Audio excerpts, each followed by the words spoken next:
2 நாள் பயணமாக பிரதமர் மோடி இன்று போலந்து செல்கிறார். அங்கு போலந்து அதிபர் மற்றும் பிரதமரை சந்திக்கும் மோடி இருதரப்பு உறவுகளை மேம்படுத்துவது குறித்து பேச்சுவார்த்தை நடத்துவார். மேலும் அங்கு வசிக்கும் இந்திய மக்களிடமும் அவர் உரையாற்றுகிறார். பின்னர் நாளை மறுநாள் போலந்தில் இருந்து ரயில் மூலமாக பிரதமர் மோடி யுக்ரைன் செல்கிறார்.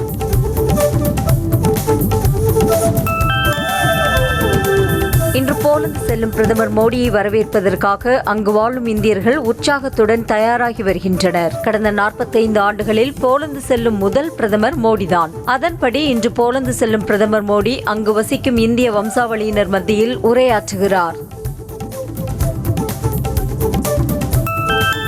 இந்தியா மற்றும் ஜப்பான் இடையேயான 2+2 அமைச்சர்கள் பேச்சுவார்த்தை டெல்லியில் நடைபெற்றது. இந்திய பாதுகாப்பு அமைச்சர் ராஜ்நாத் சிங், வெளியுறவு அமைச்சர் ஜெய்சங்கர் மற்றும் ஜப்பான் பாதுகாப்பு அமைச்சர் ஹிகாரா மினோரு, வெளியுறவு அமைச்சர் யோகா கமிகாவா ஆகியோர் கூட்டத்தில் பங்கேற்றனர்.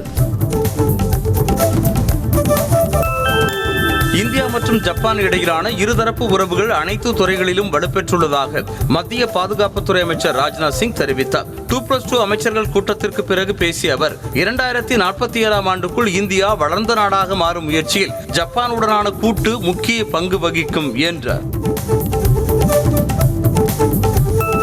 மகாராஷ்டிரா மாநிலம் தானேவில் தனியார் பள்ளியில் பயின்று வந்த யுகேஜி குழந்தைகளுக்கு பள்ளியில் பணிபுரியும் தூய்மை பணியாளர் பாலியல் வன்கொடுமை செய்த அதிர்ச்சி சம்பவம் அரங்கேறியுள்ளது. கழிப்பறைக்குள் நடந்த இச்சம்பவம் குறித்து குழந்தைகள் தங்கள் பெற்றோரிடம் தெரிவித்த நிலையில் அப்பகுதி முழுவதும் போராட்டம் வெடித்துள்ளது. யுகேஜி குழந்தைகளை பாலியல் வன்கொடுமை செய்த விவகாரத்தில் கொந்தளித்துள்ள மக்கள் சம்பந்தப்பட்ட பள்ளியை சூறையாடினர். பள்ளிக்குள் புகுந்த மக்கள் வகுப்பறையில் இருந்த பொருட்களை அடித்து நொறுக்கினர். இதேபோல இந்த சம்பவத்திற்கு கண்டனம் தெரிவித்து பத்லாப்பூர் பகுதியில் பெற்றோர்களுடன் சேர்ந்து பொதுமக்கள் ரயில் மறியல் போராட்டத்தில் ஈடுபட்டனர்.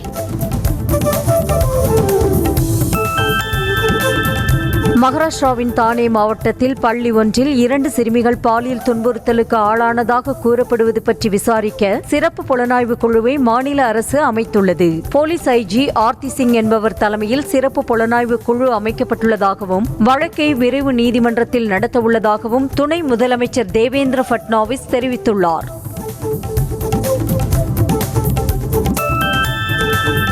மகாராஷ்டிரா மாநிலம் பத்லாப்பூரில் யுகேஜி குழந்தைகள் பாலியல் துன்புறுத்தலுக்கு ஆளாக்கப்பட்ட சம்பவம் தொடர்பாக தேசிய மனித உரிமைகள் ஆணையம் தாமாக முன்வந்து விசாரணைக்கு எடுத்துக் கொண்டுள்ளது. இந்த விவகாரத்தில் FIR பதிய ஏற்பட்ட தாமதத்திற்கான காரணம் குழந்தைகளின் உடல்நிலை போன்றவை குறித்து விரிவான அறிக்கை தாக்கல் செய்ய உத்தரவிட்டுள்ளது.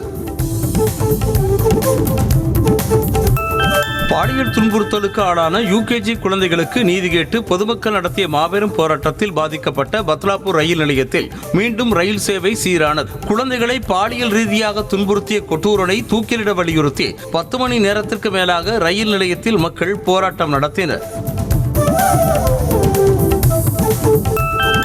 சமூக வலைதளங்களில் பரவியுள்ள பயிற்சி பெண் மருத்துவரின் பெயர், புகைப்படங்கள் மற்றும் வீடியோக்களை உடனடியாக நீக்குமாறு உச்சநீதிமன்றம் உத்தரவிட்டுள்ளது. இது தொடர்பான வழக்கு விசாரணைக்கு வந்தபோது பாலியல் வன்கொடுமை செய்யப்பட்ட மருத்துவரின் பெயர், புகைப்படம் ஊடகங்களில் பரவவிடப்பட்டதற்கு தலைமை நீதிபதி சந்திரசூட் கவலை தெரிவித்தார். கொல்கத்தாவில் அரசு மருத்துவமனைக்குள்ளேயே கொலை செய்யப்பட்ட பயிற்சி பெண் மருத்துவருக்கு நீதி கேட்டு நாடு முழுவதும் போராட்டங்கள் வலுத்து வருகின்றன. தெலங்கானா மாநிலம் டேங்பன் பகுதியில் அம்பேத்கர் சிலை முன்பு போராட்டம் நடத்திய பயிற்சி மருத்துவர்கள் பாடல் மற்றும் நாடகம் மூலம் மாணவிக்கு நீதி கேட்டனர். கொல்கத்தா சம்பவத்தின் எதிரொலியாக கர்நாடகாவில் மருத்துவர்களின் பாதுகாப்பை உறுதி செய்யும் வகையில் சிறப்பு பணிக்குழு அமைக்கப்படும் என மாநில அரசு அறிவித்துள்ளது. பணியிடங்களில் மருத்துவர்களுக்கு மேற்கொள்ளப்பட வேண்டிய பாதுகாப்பு நடவடிக்கைகள் குறித்து இந்த சிறப்பு பணிக்குழு அறிக்கை தாக்கல் செய்யும் என்று தெரிவித்துள்ளது. இந்தியா மலேசிய அரசுகளிடையே பல்வேறு ஒப்பந்தங்கள் போடப்பட்டுள்ளன. மலேசிய பல்கலைக்கழகத்தில் திருவள்ளுவர் இருக்கை அமைப்பது குறித்து இருநாட்டு அரசுகளும் முடிவெடுத்துள்ளதாக பிரதமர் மோடி தெரிவித்தார். அனைத்து துறைகளிலும் இந்திய நிறுவனங்களுடன் மலேசிய நிறுவனங்கள் இணைந்து செயல்படும் என மலேசிய பிரதமர் தெரிவித்தார்.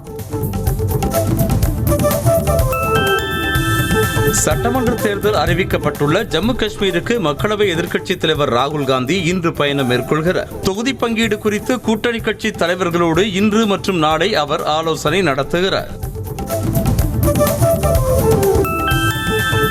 10 ஆண்டுகளுக்கு பின்னர் சட்டமன்ற தேர்தல் நடைபெறும் ஜம்மு காஷ்மீரில் தேர்தல் பணிகளுக்காக இதுவரை 300 கம்பெனி துணை ராணுவ படையினர் களமிறக்கப்பட்டுள்ளதாக மத்திய அரசு தெரிவித்துள்ளது. அதன்படி ஸ்ரீநகர், ஹந்த்வாரா, கந்தர்பால், குப்வாரா, பாராமுல்லா, புல்வாமா உள்ளிட்ட பகுதிகளில் இவர்கள் பாதுகாப்பு பணிகளில் ஈடுபட்டுள்ளனர்.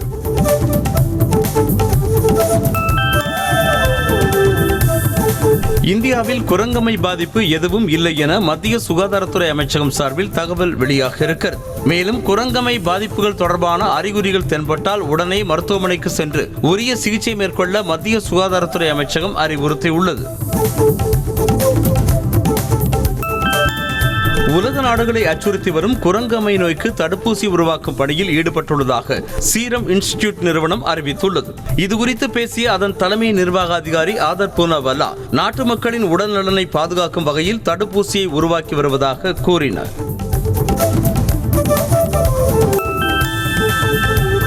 நீதிபதிகள் தங்களின் தனிப்பட்ட கருத்துக்களை தீர்ப்புகளில் திணிக்கக்கூடாது என உச்சநீதிமன்றம் காட்டமாக கூறியுள்ளது. பருவ வயது பெண்கள் தங்கள் பாலியல் இச்சைகளை கட்டுப்படுத்திக் கொள்ள வேண்டும் என கொல்கத்தா உயர்நீதிமன்ற நீதிபதிகள் வழக்கு ஒன்றின் விசாரணையின் போது தெரிவித்த கருத்தை உச்சநீதிமன்றம் கண்டித்துள்ளது.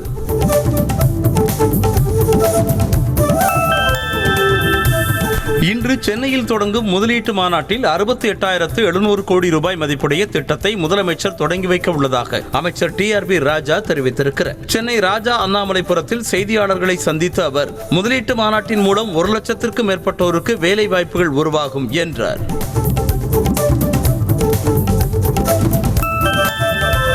பாஜக ஆளும் மாநிலத்தில் முதலீடுகள் மற்றும் முதலீட்டாளர்களை ஈர்க்க முதலமைச்சர் அழைத்தால் தானும் செல்ல தயார் என பாஜக மாநில தலைவர் அண்ணாமலை தெரிவித்திருக்கிறார். திருப்பூர் மாவட்டம் நாதகவுண்டம்பாளையத்தில் செய்தியாளர்களை சந்தித்த அவர், அதிமுக, திமுக, பாஜக பங்காளிகள்தான், ஆனால் எந்த பங்காளியுடனும் சேரப்போவதில்லை என்றார்.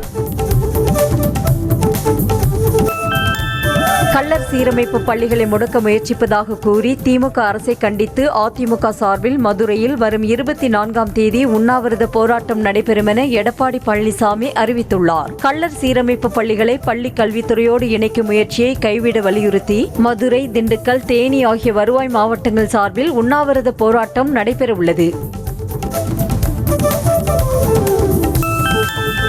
துணை முதல்வராக அமைச்சர் உதயநிதி ஸ்டாலின் வருவதால் தமிழ்நாட்டில் ஒன்றும் பெரிய மாற்றம் இருக்காது என மத்திய இணையமைச்சர் எல் முருகன் தெரிவித்திருக்கிறார். தூத்துக்குடி விமான நிலையத்தில் செய்தியாளர்களை சந்தித்த அவர், அமைச்சர் உதயநிதி ஸ்டாலின் துணை முதல்வரானால் தமிழ் மக்களுக்கு என்னென்ன தீங்குகள் செய்து வருகிறார்களோ அது இன்னும் அதிகமாகும் என விமர்சித்தார். கலைஞர் நூற்றாண்டை ஒட்டி மத்திய அரசு சார்பில் வெளியிடப்பட்ட 100 ரூபாய் நாணயம் அண்ணா அறிவாலயத்தில் மக்களின் பார்வைக்கு மற்றும் விற்பனைக்கு வைக்கப்பட்டுள்ளது. இந்த நாணயத்தின் விலை 10,000 ரூபாயாக நிர்ணயம் செய்யப்பட்டுள்ளது. தமிழ்நாட்டில் இன்று 5 மாவட்டங்களில் கனமழை பெய்ய வாய்ப்புள்ளதாக சென்னை வானிலை ஆய்வு மையம் எச்சரிக்கை விடுத்துள்ளது. இது தொடர்பாக வெளியிட்டிருக்கும் அறிக்கையில் நீலகிரி, திருப்பூர், தேனி, திண்டுக்கல் மற்றும் கோயம்புத்தூர் மாவட்ட மலைப்பகுதிகளில் கனமழை பெய்ய வாய்ப்புள்ளதாக கணிக்கப்பட்டுள்ளது. திருவண்ணாமலை சுற்றுவட்டார பகுதிகளான வேங்கிக்கால், நல்லவன்பாளையம், ஆடையூர், அடி அண்ணாமலை உள்ளிட்ட இடங்களில் பரவலாக மழை பெய்தது. பகல் நேரத்தில் வெயில் வாட்டி வதைத்த நிலையில் திடீரென பலத்த காற்றுடன் கூடிய மழை பெய்ததால் வெப்பம் தணிந்து குளிர்ச்சியான சூழல் நிலவியது. ஹேமா ஆணையம் முன் சாட்சியம் அளித்தவர்களில் யாராவது புகார் அளித்தால் நிச்சயம் உரிய நடவடிக்கை எடுக்கப்படும் என கேரள முதலமைச்சர் பினராயி விஜயன் தெரிவித்துள்ளார். இது தொடர்பாக செய்தியாளர்களிடம் பேசிய அவர், குற்றம் செய்தவர்கள் எவ்வளவு உயர் பதவியில் இருந்தாலும் சட்டப்படி நடவடிக்கை எடுக்கப்படும் என்றார்.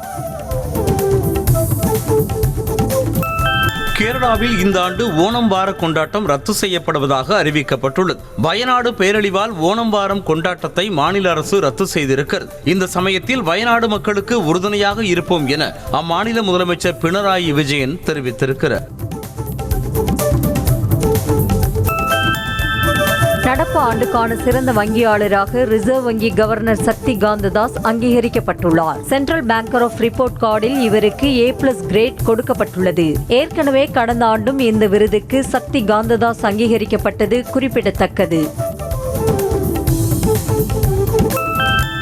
ஹரியானா சட்டப்பேரவை தேர்தலில் மல்யுத்த வீராங்கனை வினேஷ் போகத் போட்டியிட வாய்ப்புள்ளதாக தகவல் வெளியாகியுள்ளது. பாரிஸ் ஒலிம்பிக் மல்யுத்த போட்டியில் தங்கப்பதக்கம் வெல்லும் வாய்ப்பை உடல் எடை காரணமாக தவறவிட்ட வினேஷ் போகத் தீவிர அரசியலில் ஈடுபட போவதில்லை என முன்னரே அறிவித்திருந்தாலும் அவரை தேர்தலில் போட்டியிட வைக்க உறவினர்கள் பேச்சுவார்த்தை நடத்தியதாக கூறப்படுகிறது. மகாராஷ்டிர மாநிலம் அகமது நகர் பகுதியில் தண்ணீர் தேங்குவது தொடர்பாக மாநகராட்சி நிர்வாகத்தை கண்டித்து கம்யூனிஸ்ட் கட்சி தலைவர் ஒருவர் வித்தியாசமான முறையில் போராட்டம் நடத்தினார். சாலையில் தண்ணீர் தேங்கியுள்ள இடத்தில் அமர்ந்து கொண்ட அவர் மீது இருவர் சேற்றை அள்ளி கொட்டிய வீடியோ வெளியாகியுள்ளது. ஜார்க்கண்டின் சிங்பூம் மாவட்டத்தில் உள்ள விமான தளத்தில் இருந்து புறப்பட்ட 2 இருக்கைகள் கொண்ட பயிற்சி விமானம் காணாமல் போனதாக தகவல் வெளியாகியுள்ளது. அதில் இருந்த விமானி மற்றும் பயிற்சியாளர் குறித்து எந்த தகவலும் வெளியாகாத நிலையில் சிங்பூம் மாவட்ட நிர்வாகம் வனத்துறையினர் தேடுதல் பணியில் ஈடுபட்டுள்ளனர்.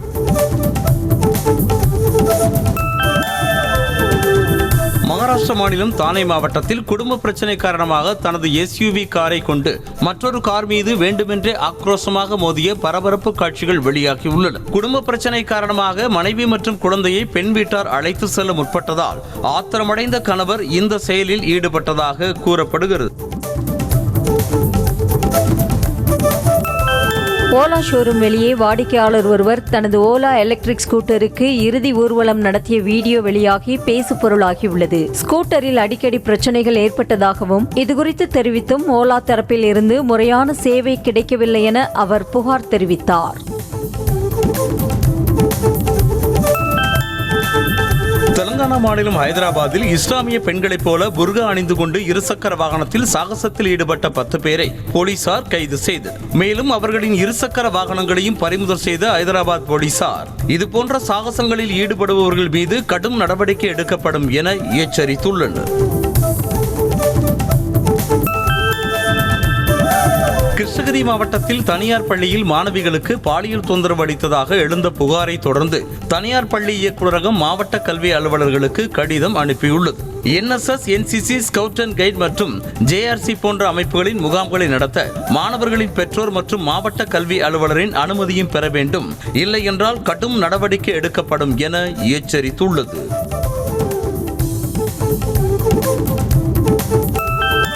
தூத்துக்குடி மாவட்டம் தருவைக்குளத்தில் நடைபெற்ற வாக்காளர்களுக்கு நன்றி தெரிவிக்கும் நிகழ்ச்சியில் பங்கேற்ற கனிமொழி MPயை இலங்கை அரசால் சிறைப்பிடிக்கப்பட்ட மீனவர்களின் குடும்பத்தினர் முற்றுகையிட்டனர். அப்போது மீனவர்களை மீட்க நடவடிக்கை எடுக்க வேண்டும் என அவர்கள் கூறிய நிலையில் மீனவர்களையும் படகுகளையும் மீட்க நடவடிக்கை எடுக்கப்பட்டு வருவதாக கனிமொழி கூறினார். தூத்துக்குடி மாவட்டம் ஒட்டப்பிடாரம் அருகே சாலை விபத்தில் படுகாயமடைந்த இளைஞரை MP கனிமொழி மீட்டு மருத்துவமனைக்கு அனுப்பி வைத்தார். நாடாளுமன்ற தேர்தலில் வெற்றிக்காக ஒட்டப்பிடாரத்தில் மக்களுக்கு நன்றி தெரிவித்துவிட்டு வந்த அவர் சாலையில் அடிபட்டு கிடந்த இளைஞரை மீட்டு முதலுதவி சிகிச்சை அளித்து 108 ஆம்புலன்ஸ் உதவியுடன் மருத்துவமனைக்கு அனுப்பி வைத்தார். கடலூர் மாவட்டம் லால்பேட்டையில் உள்ள அரசு உயர்நிலைப் பள்ளியை அமைச்சர் அன்பில் மகேஷ் பொய்யாமொழி திடீரென ஆய்வு செய்தார். மாணவ மாணவிகளின் கற்றல் திறனை பார்வையிட்ட அவர் சுகாதாரமான கழிவறைகள் உள்ளதா என்பதையும் கேட்டறிந்தார். அரியலூர் மாவட்டம் கீழப்படூரில் உள்ள வேளாண் விரிவாக்க மையத்தில் லஞ்ச ஒழிப்புத்துறை போலீசார் நடத்திய சோதனையில் கணக்கில் வராத 4,40,000 ரூபாய் பணம் சிக்கியது. வேளாண் உதவி இயக்குநராக எழில்ராணி என்பவர் பணியாற்றி வரும் நிலையில் அவரிடம் சிக்கிய பணம் குறித்து லஞ்ச ஒழிப்புத்துறை போலீசார் விசாரணை மேற்கொண்டு வருகின்றனர். புதுக்கோட்டை மாவட்டம் ஆவுடையார் கோவில் அருகே பட்டா மாறுதலுக்கு 3,000 ரூபாய் லஞ்சம் வாங்கிய கிராம நிர்வாக அலுவலரை லஞ்ச ஒழிப்பு போலீசார் கைது செய்தனர். கடவாக்கோட்டை கிராம நிர்வாக அலுவலர் சதீஷ்குமார் ஜமால் முகமது என்பவரிடம் பட்டா மாறுதலுக்காக 3,000 ரூபாய் பெற்றபோது லஞ்ச ஒழிப்பு போலீசார் கையும் களவுமாக கைது செய்தனர்.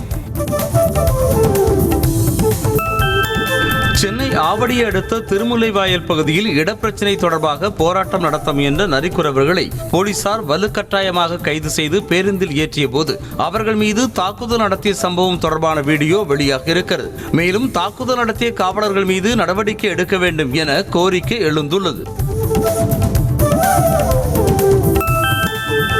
திருவள்ளூர் திருவள்ளூர் மாவட்டம் திருத்தணியில் அரசு பள்ளி மாணவர்கள் பேருந்தின் ஜன்னல் கம்பி மீது ஏறி நின்று ஆபத்தான முறையில் சாகசம் செய்த நிலையில் போலீசார் உரிய நடவடிக்கை எடுக்க வேண்டும் என்ற கோரிக்கை எழுந்துள்ளது. திருத்தணியில் இருந்து நல்லாட்டூர் செல்லும் 71 என்ற தடம் எண் கொண்ட பேருந்தில் மாணவர்கள் இதுபோன்ற சம்பவத்தில் ஈடுபட்டு வருகின்றனர். கனமழை காரணமாக திருப்பூரில் உள்ள பழவஞ்சிபாளையம் குறவர்காலனி பகுதியில் வீடுகளுக்குள் தண்ணீர் புகுந்ததால் பொதுமக்கள் செய்வதறியாது தவித்து வருகின்றனர். 40க்கும் மேற்பட்ட வீடுகளுக்குள் வெள்ளம் புகுந்த நிலையில் விரைந்து வெளியேற்ற நடவடிக்கை எடுக்க வேண்டும் என அப்பகுதி மக்கள் கோரிக்கை விடுத்துள்ளனர்.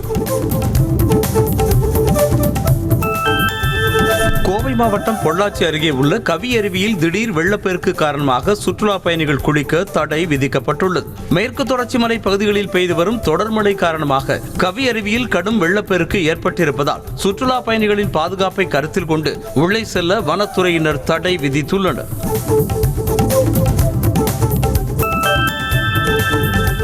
சட்டவிரோதமாக பயன்படுத்தப்படும் கிரைண்டர் கே ஆப்பை தடை செய்ய மத்திய அரசு நடவடிக்கை எடுக்க வேண்டும் என உயர்நீதிமன்ற மதுரை கிளை உத்தரவிட்டுள்ளது. திருநெல்வேலியைச் சேர்ந்த ஒருவர் இந்த ஆப்பை பயன்படுத்தி மோசடியில் ஈடுபட்டதாக தற்போது சிறையில் உள்ள நிலையில் தனக்கு ஜாமீன் வழங்குமாறு மனு தாக்கல் செய்திருந்தார். அவருக்கு ஜாமீன் வழங்கிய நீதிமன்றம் ஆப்பை தடை செய்ய வலியுறுத்தியிருக்கிறது.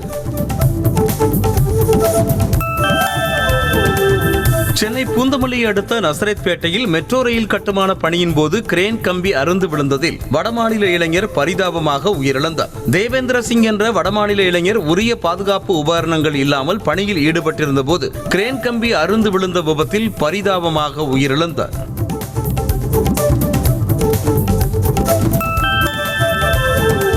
திருவள்ளூரை அடுத்த காக்கலூரில் உள்ள ஆவின் பால் பண்ணை பணியின் போது இயந்திரத்தில் தலைமுடி சிக்கியதால் பெண் தலை நசுங்கி உயிரிழந்த சம்பவம் சோகத்தை ஏற்படுத்தியுள்ளது. உமா மகேஸ்வரி என்ற அந்த பெண் வேலை பார்த்துக் கொண்டிருந்த போது அவரது முடி இயந்திரம் அருகில் உள்ள மோட்டாரில் கன்வேயர் பெல்ட்டில் சிக்கியதாக தெரிகிறது. இதில் அவர் தலை நசுங்கி சம்பவ இடத்திலேயே உயிரிழந்தார்.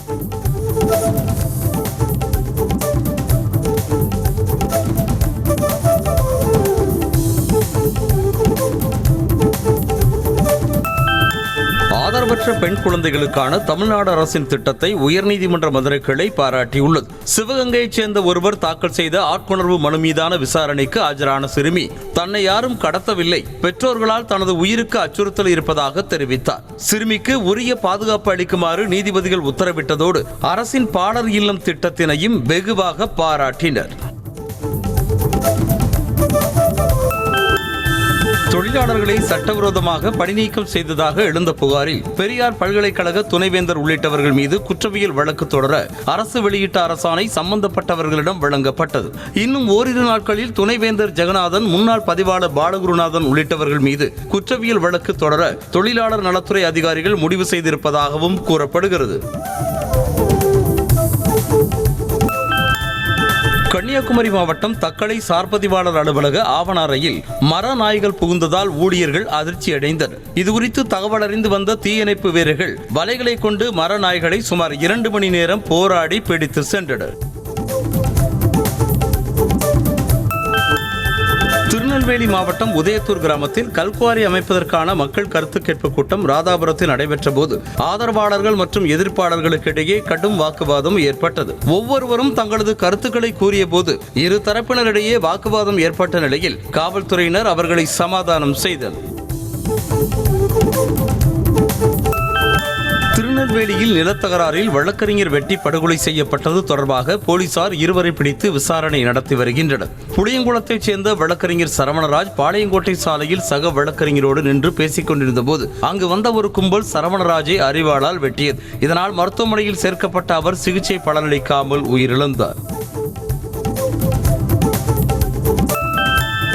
திருப்பூர் மாவட்டம் உடுமலை அருகே கனியூர் சார் பதிவாளரை கண்டித்து 100க்கும் மேற்பட்ட விவசாயிகள் முற்றுகை போராட்டத்தில் ஈடுபட்டனர். சார் பதிவாளர் தாமோதரன் என்பவர் வேண்டிய புரோக்கர்களை வைத்து பத்திரப்பதிவுக்கு வரும் விவசாயிகளிடம் லஞ்சம் கேட்டு மிரட்டி வாங்குவதாகவும் துறை ரீதியிலான நடவடிக்கை எடுக்க வேண்டும் எனவும் விவசாயிகள் வலியுறுத்தியுள்ளனர். திருப்பத்தூர் மாவட்டம் ஏலகிரியில் தனக்கு சொந்தமான 1 ஏக்கர் நிலம் திமுக எம்எல்ஏ நல்லதம்பி தூண்டுதலின் பேரில் அபகரிக்கப்பட்டுள்ளதாக பாதிக்கப்பட்ட நில உரிமையாளர் சென்னை டிஜிபி அலுவலகத்தில் புகார் அளித்திருக்கிறார். திமுக எம்எல்ஏ நல்லதம்பி தூண்டுதலின் பேரில் பிரபாகர், பிரேமா என்பவர்களுக்கு சொந்தமானதைப் போல தனது நிலம் பதியப்பட்டுள்ளதாக உரிமையாளர் சிவகண்ணன் என்பவர் வேதனையோடு தெரிவித்தார். சிவகங்கை மாவட்டம் வேலம்பட்டி கிராமத்தில் உள்ள அரசு துவக்கப்பள்ளியில் உள்ள வகுப்பறை கட்டடங்கள் சேதமடைந்து காணப்படுவதால் மாணவர்கள் அச்சத்தில் உள்ளனர். கட்டடங்களின் மேற்கூரை ஓடுகள் உடைந்து சுவர்கள் சேதமடைந்தும் கழிப்பறைகள் பாழடைந்தும் உள்ள நிலையில் பள்ளி கட்டடத்தை புதுப்பித்து தருமாறு பெற்றோர் அரசுக்கு கோரிக்கை விடுத்துள்ளனர். கள்ளக்குறிச்சி மாவட்டம் உளுந்தூர்பேட்டையில் இறப்பு சான்றிதழை ஆன்லைனில் பதிவு செய்ய லஞ்சம் பெற்ற தாலுகா அலுவலக ஊழியரை லஞ்ச ஒழிப்பு போலீசார் கைது செய்தனர். தாலுகா அலுவலகத்தில் தற்காலிக உதவியாளராக பணியாற்றி வரும் சரஸ்வதி இறப்பு சான்றிதழ் பதிவு செய்ய வந்த நபரிடம் 1500 ரூபாயை லஞ்சமாக பெற்றபோது லஞ்ச ஒழிப்பு போலீசார் கையும் களவுமாக கைது செய்தனர். புதுக்கோட்டை மாவட்டம் அத்திரிப்பட்டியில் நீர்பிடிப்பு புறம்போக்கு பகுதியை ஆக்கிரமித்து கட்டப்பட்டுள்ள வீடுகளை அகற்றுவதற்கு அப்பகுதியினர் எதிர்ப்பு தெரிவித்தனர். வீடுகளை இழந்தவர்கள் கதறி துடித்த நிலையில் அங்கு சிறிது நேரம் பரபரப்பு நிலவியது. இதனால் பொதுமக்களின் கோரிக்கையை ஏற்று அதிகாரிகள் கூடுதல் கால அவகாசம் வழங்கினர். புதுக்கோட்டை அருகே சொத்துக்காக ஓய்வு பெற்ற காவல் உதவி ஆய்வாளர் கையில் அரிவாரோடு முதல் மனைவியை வெட்ட விரட்டிய வீடியோ காட்சிகள் வெளியாகியுள்ளன. தெம்மாண்டன்பட்டியைச் சேர்ந்த முத்து முதல் மனைவியோடு ஏற்பட்ட கருத்து வேறுபாடு காரணமாக பிரிந்து சென்ற நிலையில் அவருடைய பெயரில் உள்ள 3 ஏக்கர் நிலத்தை எழுதி கேட்டு மிரட்டியதாகவும் நடவடிக்கை எடுக்க கோரி எஸ்பி அலுவலகத்தில் புகார் அளிக்கப்பட்டுள்ளது. விழுப்புரம் பழைய நகராட்சி கட்டடத்தில் உள்ள குப்பைகளை அகற்ற வேண்டும் என பொதுமக்கள் கோரிக்கை விடுத்துள்ளனர். மலை போல குவிந்திருக்கும் குப்பையால் துர்நாற்றம் வீசுவதாகவும் விரைந்து அகற்ற நடவடிக்கை எடுக்க வேண்டும் என வலியுறுத்தியுள்ளனர். மேலும் தொற்றுநோய் பரவும் அபாயம் ஏற்பட்டுள்ளதாகவும் வேதனை தெரிவித்துள்ளனர். திண்டுக்கல் மாவட்டம் பழனியில் நீதிமன்ற உத்தரவு என கூறி ஆக்கிரமிப்பு அகற்றம் என்ற பெயரில் ஆயிரக்கணக்கான வியாபாரிகள் வாழ்வாதாரத்தை இழந்துள்ளதாக கூறி ஆர்ப்பாட்டத்தில் ஈடுபட்டனர். தங்கள் கோரிக்கைகளை நிறைவேற்றாவிட்டால் போராட்டத்தை தீவிரப்படுத்த உள்ளதாக போராட்ட குழு தெரிவித்துள்ளது.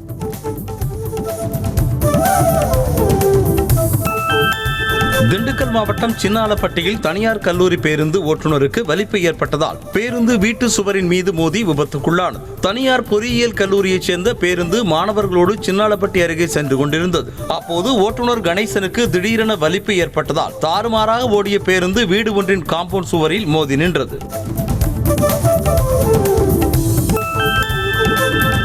சிவகங்கை மாவட்டம் திருப்பத்தூரில் விறகு ஏற்றி சென்ற லாரி மின் கம்பத்தில் இருந்த கேபிள் ஒயரை அறுத்துவிட்டு சென்றதால் பின்னால் வந்த வாகன ஓட்டிகள் கடும் அவதியடைந்தனர். சாலையில் தொங்கிய கேபிள் ஒயர் காரணமாக வாகன ஓட்டிகள் சிறிது நேரம் அங்கேயே நின்ற நிலையில் பின்னர் சரி செய்யப்பட்டது. தொடர்ந்து இதுபோன்ற சம்பவங்கள் அதிகரித்திருக்கும் நிலையில் போலீசார் நடவடிக்கை எடுக்க வேண்டும் என கோரிக்கை எழுந்துள்ளது. தென்காசி மாவட்டம் கடையநல்லூரை அடுத்த பச்சேரி கிராமத்தில் சுதந்திர போராட்ட வீரர் ஒண்டி வீரனின் 253வது நினைவு தினத்தை முன்னிட்டு அப்பகுதி மக்கள் பால்குடம் மற்றும் முளைப்பாரி எடுத்து மரியாதை செலுத்தினர். மேலும் அவருடைய நினைவு தூணிற்கு பாலாபிஷேகம் செய்து மாலை அணிவித்து மரியாதை செலுத்தினர்.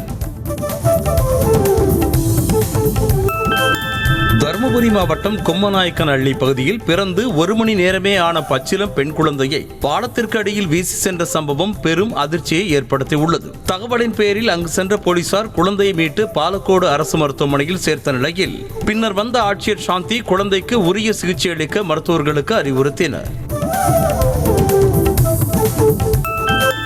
கன்னியாகுமரியில் உள்ள தனியார் விடுதி ஒன்றில் சிறுமிகளை பாலியல் தொழிலில் ஈடுபடுத்தியதாக 17 வயது சிறுவன் உட்பட 4 பேரை போலீசார் கைது செய்தனர். தூத்துக்குடியைச் சேர்ந்த 2 சிறுமிகள், 1 சிறுவன் மற்றும் 1 இளைஞர் தனியார் விடுதியில் ஒரே அறை எடுத்து தங்கியிருப்பதாக போலீசாருக்கு கிடைத்த ரகசிய தகவலின் அடிப்படையில் விடுதி உரிமையாளர், மேலாளர் சிறுமிகளோடு தங்கியிருந்த சிறுவன் மற்றும் இளைஞரை கைது செய்தனர்.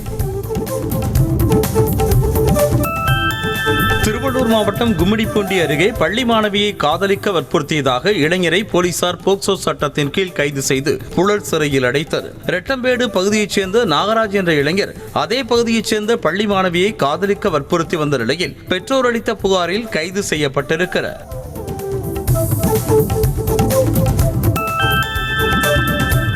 மாவட்டம் மேட்டுப்பாளையத்தை அடுத்த கெம்மராம்பாளையம் பகுதியில் ஏஐ தொழில்நுட்ப உதவியோடு யானைகள் ஊருக்குள் நுழையாமல் இருக்க சத்தம் எழுப்பி திருப்பி அனுப்ப கருவி பொருத்தப்பட்டுள்ளது. சோதனை முயற்சியாக சிசிடிவி கேமராவில் யானை வருவதை கண்காணித்து ஏஐ தொழில்நுட்ப உதவியோடு ஆம்புலன்ஸ் உள்ளிட்ட சத்தங்களை ஒலிபெருக்கி மூலமாக எழுப்பி வனப்பகுதியில் விரட்ட இந்த நடவடிக்கை எடுக்கப்பட்டுள்ளது. சேலத்தில் ஆம்னி பேருந்து ஒன்றில் பயணிகள் வைத்திருந்த லேப்டாப் பேக்குகளை இளைஞர் ஒருவர் திருடி செல்லும் சிசிடிவி காட்சி வெளியாகியுள்ளது. பெங்களூருவில் இருந்து கோவை நோக்கி சென்ற ஆம்னி பேருந்து ஒன்று இரவு சேலம் அருகே வந்தபோது உணவகம் ஒன்றில் நிறுத்தப்பட்டது. அப்போது பேருந்தில் ஏறிய இளைஞர் ஒருவர் பயணிகள் வைத்திருந்த பேக்குகளை எடுத்துக்கொண்டு இறங்கினர். சென்னை மூலக்கடை GNT சாலையில் உள்ள தேவாலயம் மற்றும் வீடுகள் தீப்பிடித்து எரிந்ததால் பரபரப்பு ஏற்பட்டது. தேவாலயத்தில் பிரார்த்தனைக்காக ஏற்றி வைக்கப்பட்ட மெழுகுவர்த்தி சாய்ந்ததால் பற்றிய தீ கொழுந்துவிட்டு எரிந்த நிலையில் தகவலறிந்து வந்த தீயணைப்பு வீரர்கள் சுமார் 1.5 மணி நேரம் போராடி தீயை அணைத்தனர். கேரள மாநிலம் கோட்டயம் மாவட்டத்தில் உள்ள ஏட்டுமனூர் பகுதியில் சாலையில் வாகனங்கள் வருகிறதா என கவனிக்காமல் திரும்பிய கார் மீது அந்த வழியாக சென்ற பேருந்து மோதி விபத்துக்குள்ளான சிசிடிவி காட்சி வெளியாகியுள்ளது. கார் விபத்துக்குள்ளான பின்னும் உள்ளே இருந்தவர்கள் வெளியே வராமல் மீண்டும் பேருந்து மீது மோதிவிட்டு தப்பி சென்ற காட்சிகள் அதில் இடம்பெற்றுள்ளன. தான் அமெரிக்காவுக்கு சேவை செய்ய தயாராக இருப்பதாக எலான் மஸ்க் பதிவிட்டுள்ளார். அமெரிக்க தேர்தலில் வெற்றி பெற்ற அதிபரானால் எலான் மஸ்கை அமைச்சராக்குவேன் என ட்ரம்ப் அறிவித்தது தொடர்பாக அவர் சூசகமாக தனது விருப்பத்தை வெளிப்படுத்தியுள்ளார். முன்னதாக ட்ரம்புக்கு மஸ்க் நிதி உதவி செய்ததாக கூறப்பட்டது. டெக்சாஸ் மாகாணத்தில் 90 அடி உயர ஹனுமான் சிலை திறக்கப்பட்டுள்ளது. அமெரிக்காவிலேயே 3வது மிக உயரமான சிலையாக கருதப்படும் இந்த ஹனுமான் சிலை கடந்த 18ஆம் தேதி பிரதிஷ்டை செய்யப்பட்டது. 90 அடி உயர ஹனுமான் சிலையை பார்வையாளர்கள் வியப்புடன் பார்த்து செல்கின்றனர். மகளிர் T20 உலகக்கோப்பை தொடர் ஐக்கிய அரபு அமீரகத்தில் நடைபெறும் என ICC அதிகாரப்பூர்வமாக அறிவித்துள்ளது. வங்கதேசத்தில் நிலவும் அசாதாரண சூழல் காரணமாக இந்த முடிவு எடுக்கப்பட்டுள்ளது. அதன்படி துபாய் மற்றும் ஷார்ஜாவில் அக்டோபர் 3ஆம் தேதி முதல் 20ஆம் தேதி வரை போட்டிகள் நடைபெறும். சர்வதேச கிரிக்கெட் கவுன்சிலின் தலைவராக உள்ள கிரேக் பார்க்லேவின் பதவிக்காலம் நவம்பர் மாதத்துடன் முடிவடைய உள்ளது. ஏற்கனவே 2 முறை பதவி வகித்த அவர் 3வது முறையாக போட்டியிடப் போவதில்லை என்று அறிவித்துள்ள நிலையில் அந்த பதவிக்கு BCCI செயலாளர் ஜெய்ஷாவுக்கு அதிக வாய்ப்புள்ளதாக கூறப்படுகிறது. 2023ஆம் ஆண்டு நடைபெற்ற IPL மூலம் BCCIக்கு 11,700 கோடி ரூபாய் வருவாய் கிடைத்துள்ளதாக தகவல் கிடைத்துள்ளது. 2022ஆம் ஆண்டு IPL தொடரில் 6,400 கோடி ரூபாய் வருவாய் கிடைத்த நிலையில் 2023இல் 5,000 கோடி ரூபாய் கூடுதல் வருவாயை BCCI ஈட்டியுள்ளது. பாகிஸ்தானில் நடைபெறும் சாம்பியன்ஸ் டிராபி தொடரில் இந்தியா பங்கேற்குமா என்ற சந்தேகம் நிலவி வரும் சூழலில் சாம்பியன்ஸ் டிராபி தொடரில் ரோஹித் சர்மாவுடன் சுப்மன் கில் தான் தொடக்க வீரராக களமிறங்குவார் என தினேஷ் கார்த்திக் கணித்துள்ளார். இது தொடர்பாக பேசிய அவர், ரோஹித் கில் நல்ல ஜோடி என்றார். கபாடி படத்தில் ரஜினிகாந்த் அமர்ந்ததை போன்று தான் ஸ்டைலாக அமர்ந்துள்ள புகைப்படத்தை இந்திய கிரிக்கெட் வீரர் ரிஷப் பந்த் இணையத்தில் பகிர்ந்திருக்க, அதோடு தலைவா என கமெண்ட் செய்திருக்கும் நிலையில் இந்த புகைப்படத்திற்கு ரஜினிகாந்த் ரசிகர்கள் லைக்குகளை பொழிந்து வருகின்றனர். ஆகஸ்ட் 26ஆம் தேதியை சென்னைக்கு விபத்தில்லா நாளாக கொடுக்க போக்குவரத்து துறை முடிவெடுத்துள்ளது. இந்த நிலையில் ஜீரோ இஸ் குட் பிரச்சாரத்திற்கு சென்னை சூப்பர் கிங்ஸ் அணி விழிப்புணர்வு வீடியோவை வெளியிட்டுள்ளது. விபத்து குறித்து சென்னை அணி வீரர்கள் விழிப்புணர்வு ஏற்படுத்தும் வகையில் வீடியோவில் பேசியுள்ளனர்.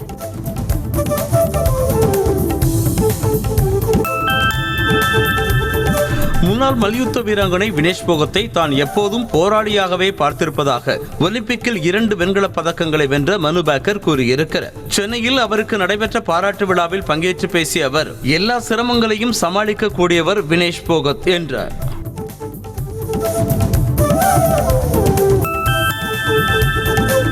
ஜப்பான் ஓபன் பேட்மிண்டன் தொடரில் இந்திய வீராங்கனைகள் முதல் சுற்றிலேயே தோல்வியடைந்து வெளியேறியது ரசிகர்களை சோகத்தில் ஆழ்த்தியது. பெண்கள் ஒற்றையர் பிரிவில் விளையாடிய அஸ்மிதா சாலிகா சீன வீராங்கனையிடம் தோல்வியை தழுவினார். இதேபோல அகாஷி காஷ்யப் மற்றும் மால்விகா பன்சோட் ஆகியோர் தோல்வியடைந்தனர்.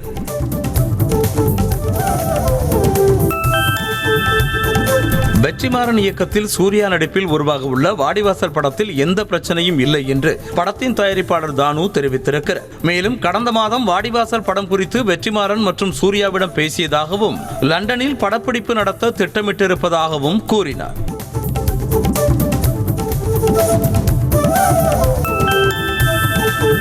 தங்கலான் படக்குழு படப்பிடிப்பு புகைப்படங்களை தற்போது பகிர்ந்திருக்கிறது. ரஞ்சித் இயக்கத்தில் விக்ரம், பார்வதி, மாலவிகா மோகனன், பசுபதி உள்ளிட்டோர் நடிப்பில் வெளியான திரைப்படம் தங்கலான் கலவையான விமர்சனங்களோடு ரசிகர்கள் மத்தியில் நல்ல வரவேற்பை பெற்றதோடு வசூலிலும் அசத்தி வருகிறது.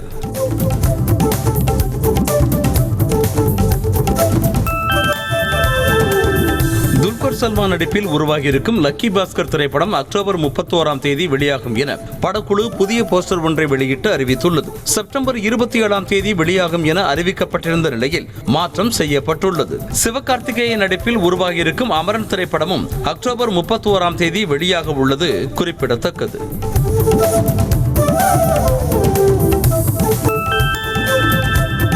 சேலம் மாவட்டம் மடத்தூரில் உள்ள தீப்பாஞ்சம்மன் கோவில் கும்பாபிஷேக விழாவை முன்னிட்டு பெண்கள் தீர்த்தக்குடம் எடுத்து வரும் நிகழ்வு நடைபெற்றது. மேலதாளங்கள் முழங்க ஒட்டகம், குதிரைகள், காளைகள் நடனத்தோடு ஆயிரக்கணக்கான பெண்கள் தீர்த்தக்குடம் சுமந்து சென்று நேர்த்திக்கடன் செலுத்தினர்.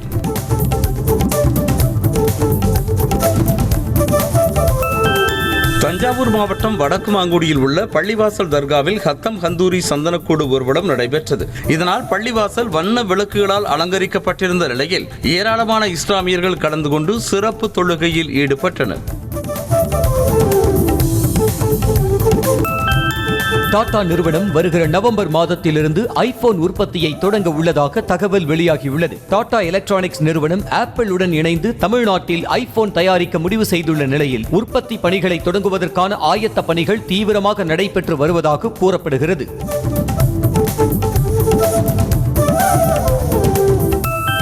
ஒகாயா எலக்ட்ரிக் நிறுவனம் இந்தியாவில் தனது வாகனங்களுக்கு சிறப்பு சலுகைகளை அறிவித்திருக்கிறது. இவை புதிய ஒகாயா ஸ்கூட்டர்களை வாங்குவோருக்கு 31,000 ரூபாய் வரையிலான தள்ளுபடிகளை வழங்குகிறது. இத்துடன் புதிய ஒகாயா எலக்ட்ரிக் ஸ்கூட்டர்களை பயனர்கள் 1 ரூபாய் மட்டும் செலுத்தி முன்பதிவு செய்து கொள்ளலாம் என அறிவித்துள்ளது.